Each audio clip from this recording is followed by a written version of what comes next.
ඔන්න අදත් රස කිචන් වෙතින් ඔයාලට රසම රස රෙසිපි එකක් තමයි අරගෙන ඇවිල්ලා තියෙන්නේ. මේ රෙසිපි එක සැමන් කන්න නැති ඔයාලා වෙනුවෙන්ම තමයි හදන්නේ.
මාළු ටික තැම්බුණාට පස්සේ වෙනම භාජනයකට දාලා ටිකක් නිවෙන්න අරින්න ඕනේ.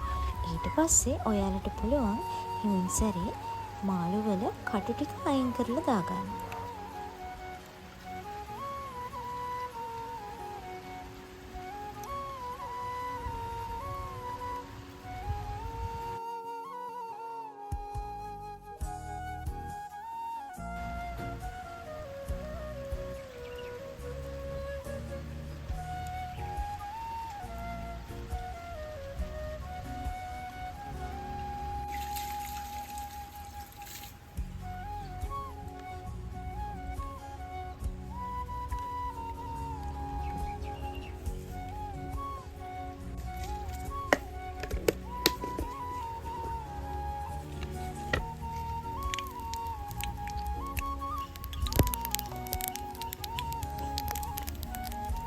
මාළු ටික තාච්චියේ ඇලෙන්නේ නැතුව බැට ගන්න ඕන නිසා ඉතේ ගින්දර පොඩ්ඩක් වැඩි කරගන්න ඕනේ.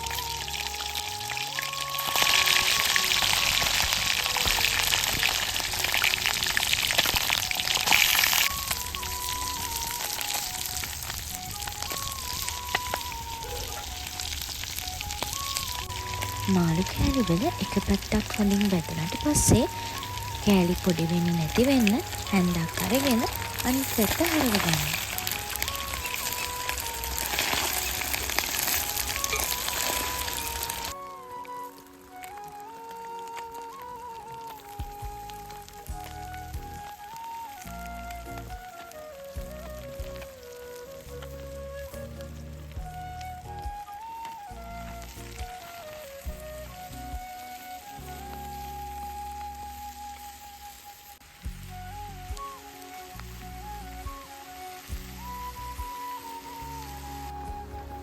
ලුණු ටික හොඳට තැම්බීගෙන එනකොට ඔයාලට පුළුවන් සෝයා සෝස් ඒ වගේම තක්කාලි සෝසුත් එකතු කරගන්න. මේ වගේ රසම රස රෙසිපි ඉස්සරහටත් බලන්න ආසයි නම් රස කිචන් YouTube channel එක subscribe කරන්න අමතක කරන්න එපා.